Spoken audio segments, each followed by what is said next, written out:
रितेश त्रिवेदी जी। जय जय श्री हरिवंश। श्री हरिवंश महाराज जी, आपके चरणों में कोटि कोटि प्रणाम।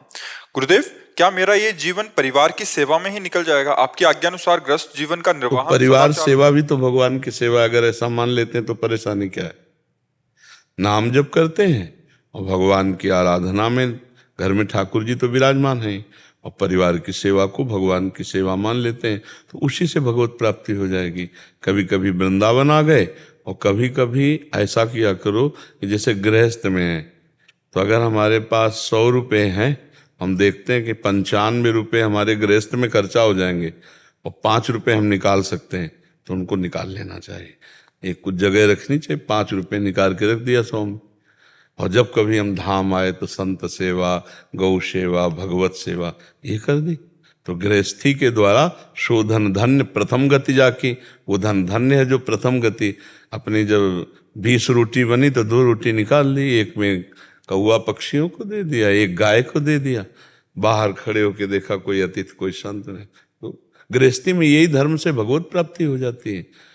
उससे कुछ निकाल लिया, और भाई इकट्ठे गृहस्थी में निकाल के लगाना हो तो धनी पुरुषों का कार्य है, लेकिन सबके पास ही अगर ऐसी सामर्थ्य ना हो तो 100 में 1 रुपया निकालता चला जाए तो एक दिन 100 रुपया हो जाएगा।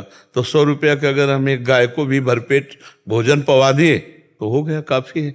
गरीब आदमी के द्वारा थोड़ा भी किया हुआ धर्म महान फल देने वाला होता है, क्योंकि धर्मपूर्वक धन कमाता है, तो थोड़ा निकालना चाहिए उससे अपनी सामर्थ्य के अनुसार, और फिर तीर्थों में धर्म क्षेत्रों में जाकर उसका सदुपयोग कर देना चाहिए। जैसे भोजन पवा दिया, किसी को वस्त्र दे दिए, ऐसे पशु पक्षियों को पवा दिया, तो उससे गृहस्थ धर्म में कुछ जैसे पापाचरण भी हो जाते हैं, तो उनका भी नाश हो जाता है। तीर्थ याटन करना चाहिए, भगवत धामों की यात्रा करनी चाहिए। पहले ऐसा था कि चौथी अवस्था में सब त्याग कर वन चले जाते थे, अब वन रहे कहाँ गए?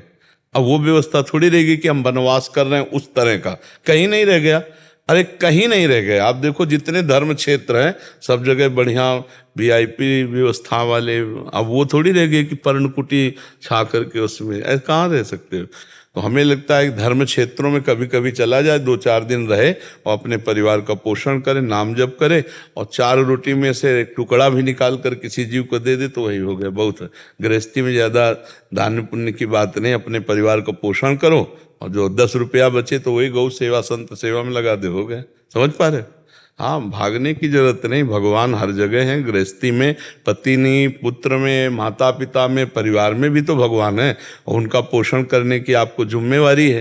तो भगवान की सेवा छोड़कर भागो तो फिर वो बात नहीं है।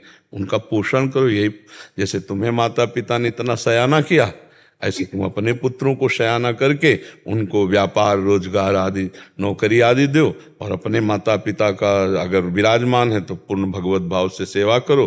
फिर पति पत्नी दोनों मिलकर के महीना 15 दिन धाम वास किया, वहाँ वास किया, नाम जप किया, भगवत प्राप्ति के मार्ग में चल रहे। क्यों? समझ पा रहे हो?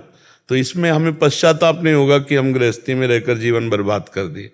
बर्बाद नहीं है, वो भी भगवान की सेवा है। अगर वो ना करे तो फिर बर्बाद है। पापाचरण करे तो बाबा जी बन के पापाचरण हो सकता है, धाम में आकर भी तो पापाचरण हो सकता है। इधर उधर निंदा करो, पापाचरण करो तो नरक जाओगे।